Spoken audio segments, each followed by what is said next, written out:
Okay, let's dive right into this explainer of Surah Al-Mu'minun, the 23rd chapter of the Quran. Now, instead of just reading this as some abstract theology, we're going to look at it for what it really was to its 7th century audience, a totally radical social critique. It's a text that literally took the established, everyday metrics of success and flipped them completely upside down. So let's break down exactly how it pulls off this massive paradigm shift, from its opening lines all the way to its incredibly intense, cosmic conclusion. First off, how do you actually measure true success? To really grasp the impact of this text, we have to mentally travel back to the hyper-materialistic society of 7th century Makkah. For the Meccan elite, the Quraysh, wealth, tribal lineage, and political power around the Kaaba were the absolute, undisputed markers of a person's worth. And right into that intense environment, the surah drops this incredibly radical opening hook.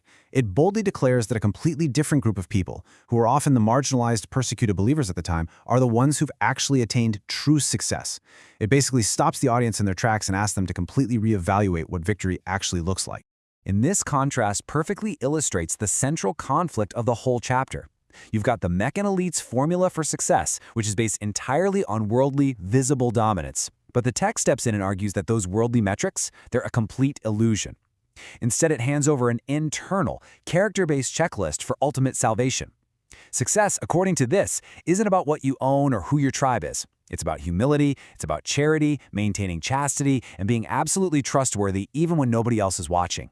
This was a profound, game-changing paradigm shift that essentially moved the goalpost of success from the external, material world straight into the internal soul. So let's walk through this divinely ordained blueprint found in the first 11 verses. It's essentially a checklist for the ideal character, and you really have to notice how specific it gets. For instance, it calls for believers to turn away from al-Laghw, which basically means vain talk or gossip. Now, in a society that literally prided itself on boastful poetry and constant social maneuvering, choosing silence over useless chatter was revolutionary. It also mandates paying zakat, or charity. This was a direct strike at the hoarding culture of the Meccan elite, who are known for practicing pretty predatory usury. By requiring a portion of wealth to just be given away, the text was actively dismantling their economic arrogance, all while emphasizing deep dedication and reliability through daily prayers. Now, what's really fascinating about this checklist is the very first trait it mentions, Khushu. This translates to a deep calmness, a serenity, and this really profound awe of the Creator during prayer. Think about the historical context for a second.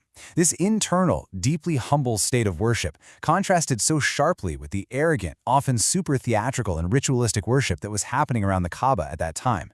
The text is making it crystal clear that it's not just about the physical act of bowing or praying, it's entirely about the psychological and spiritual state of the heart. True success requires a heart that is fully present and totally stripped of ego.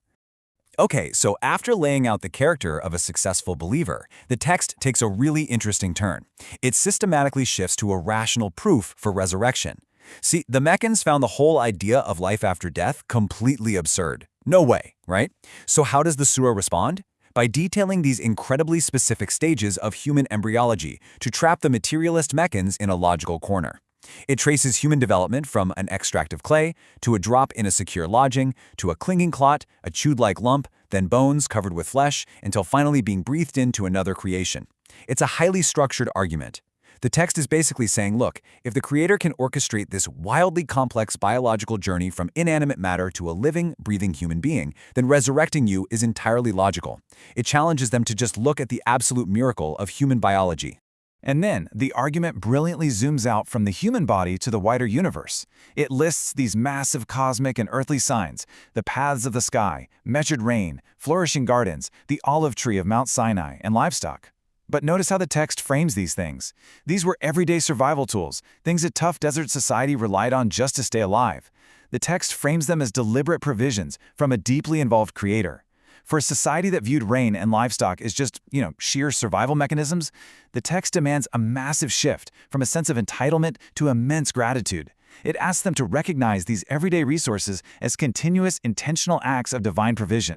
From nature, the focus shifts over to history, laying out a sweeping timeline of prophetic missions. It takes us from Prophet Nuh, or Noah, in the early era, to the unnamed generation destroyed by the blast, to Musa and Harun facing down Pharaoh, all the way to Isa and Maryam finding refuge on high ground.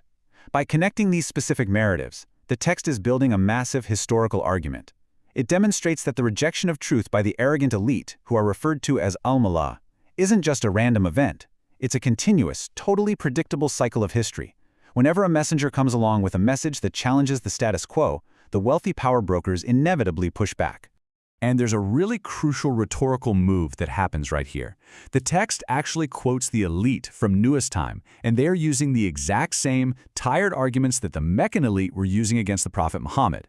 They claimed he was just an ordinary man secretly trying to gain political superiority. By presenting this historical quote verbatim, the surah effectively tells the Quraysh, hey, you are not unique. They aren't offering some brilliant new intellectual critique. They're literally just copy-pasting the identical, arrogant excuses that destroyed previous civilizations. It is an incredibly powerful rhetorical mirror being held right up to the Meccan leadership. So this brings us to a core ideological clash.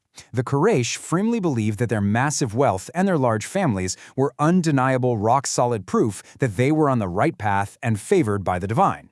But the text completely inverts this logic. It introduces this fascinating concept of istidaj, which means a gradual leading towards destruction. It's telling them that their wealth isn't a reward at all. It's actually a really dangerous trial, and spoiler alert, they were spectacularly failing it. On the flip side, the true believers aren't characterized by some smug self-satisfaction. Instead, they have this hopeful fear of their Lord. Even when they're doing good deeds, they stay humble, constantly racing to improve themselves rather than just kicking back and resting on their material laurels. To make the message even more uncomfortably direct, the text zeroes in on some very specific behaviors.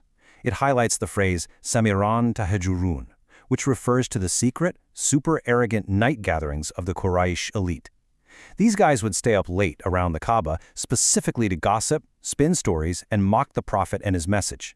But by specifically calling out these late-night sessions, the text completely shatters their illusion of secrecy.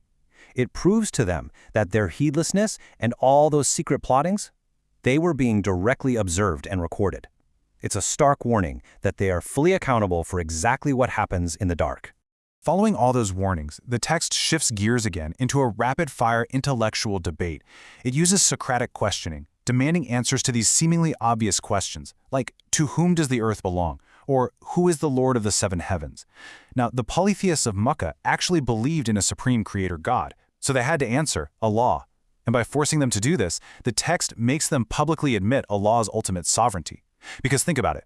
Once they admit that he owns and sustains literally everything, their everyday practice of worshiping powerless idols and statues becomes logically indefensible.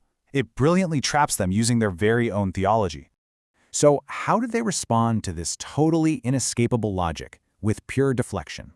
When they are faced with these unanswerable traps about ultimate power, the disbelievers just stubbornly fall back on this single, baseless defense. They say, this is nothing but legends of the former peoples. It's basically the 7th century equivalent of shouting fake news when you completely run out of rational counterarguments. They had absolutely no response to the signs in human biology, or nature, or history, so they just dismissed the whole shebang as inherited fairy tales. And honestly, that just reveals the sheer weakness of their intellectual position. Then, as the surah starts nearing its conclusion, it delivers this devastating philosophical thesis question that is aimed squarely at shattering the entire Meccan worldview. It asks, then did you think that we created you uselessly, in play, and that to us you would not be returned?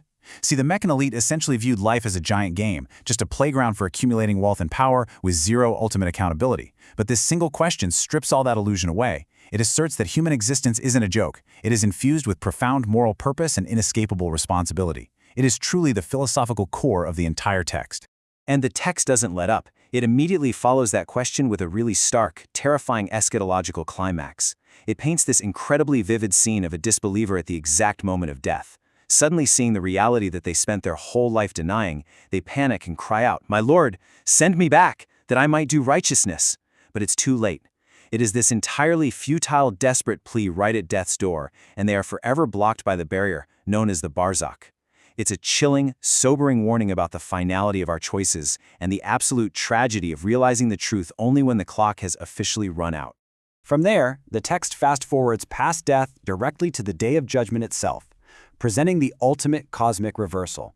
Back in the worldly life, remember, the Meccan elite relentlessly mocked the poor believers. But here, worldly ties of kinship and hoarded wealth mean absolutely nothing.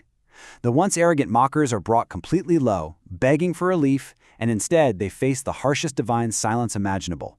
Remain despised therein and do not speak to me.